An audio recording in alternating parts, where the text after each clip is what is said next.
En este video realizaremos un programa que dé solución al siguiente problema. Se imprimirán las tablas de multiplicar del 1 al 10.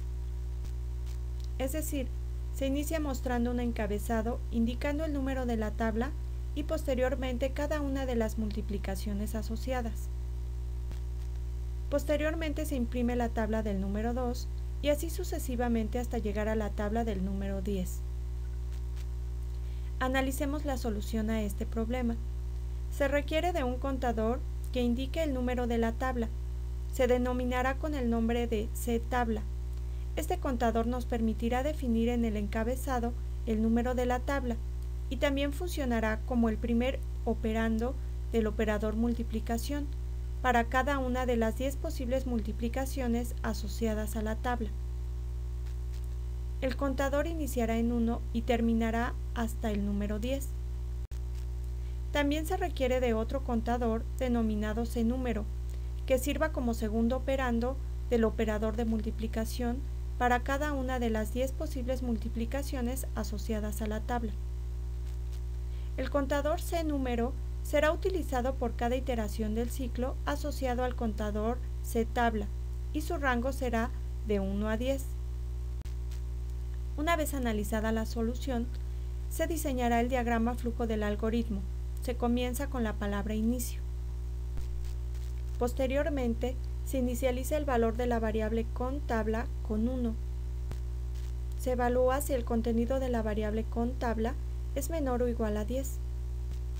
Si lo es, se imprimirá un mensaje con el encabezado de la tabla, utilizando la variable contabla para indicar el número de la tabla. Se inicializa el valor del segundo contador, denominado contNum. Se evalúa si el contenido de la variable contNum es menor o igual a 10. Si lo es, se realiza la multiplicación de las variables contabla y contNúmero. Y se imprime en pantalla la multiplicación de las variables. Posteriormente se incrementa la variable conNum en 1.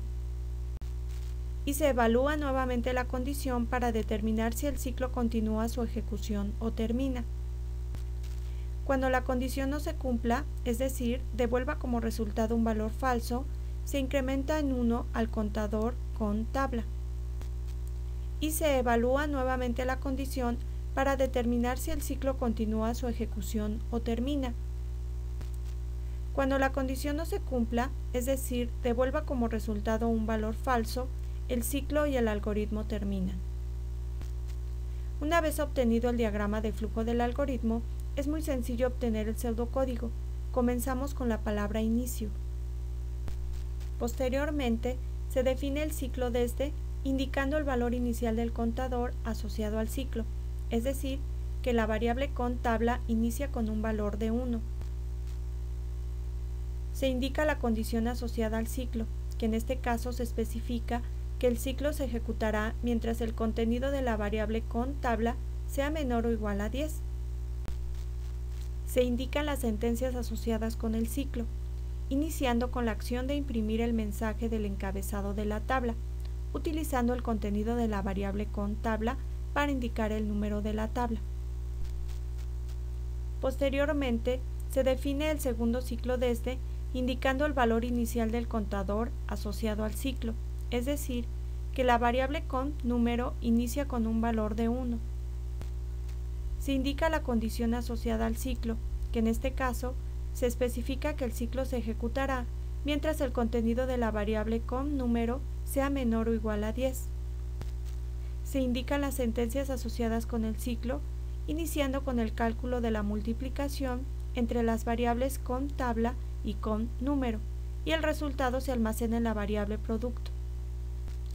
Se imprime en pantalla la multiplicación.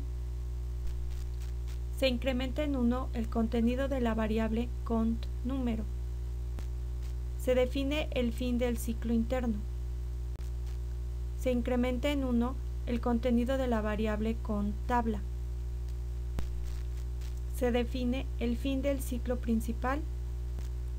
Y por último, el fin del algoritmo. Una vez obtenido el pseudocódigo, es muy sencillo codificarlo en lenguaje C.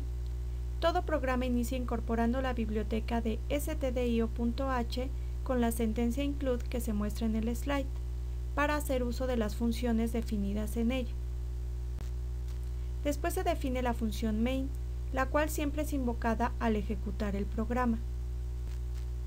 Se inicia declarando las variables enteras utilizadas por el programa con los identificadores ctabla, cnúmero y producto respectivamente.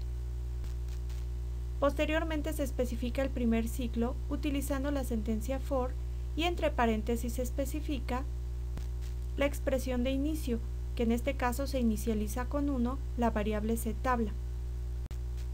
Posteriormente se indica la condición del ciclo, es decir, que el contenido de la variable ctabla sea menor o igual a 10. Y por último, se especifica la operación llevada a cabo por el contador del ciclo, es decir, que se incremente en 1 el valor de la variable ctabla. Todas estas expresiones están separadas por el carácter punto y coma. Entre las llaves que delimitan el cuerpo del ciclo for, se inicia invocando a la función printf para imprimir en pantalla el encabezado de la tabla, utilizando la variable ctabla para obtener el número de la misma.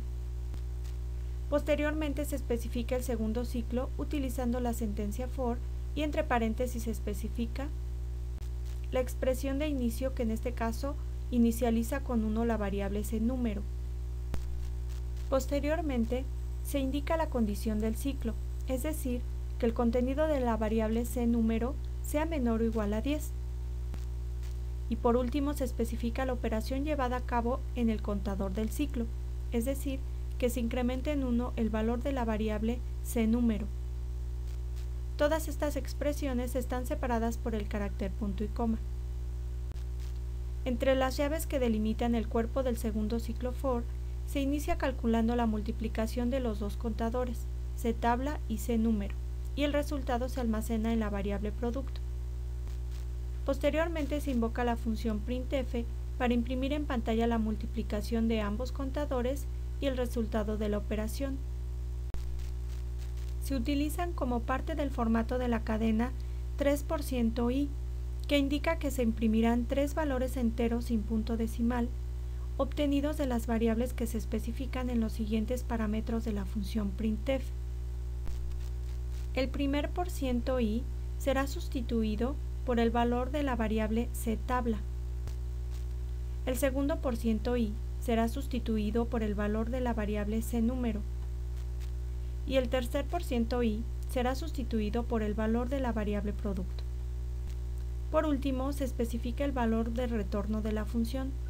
Como se observa, se indicó que la función tendría que regresar un valor entero y por lo tanto el valor de retorno será un 0.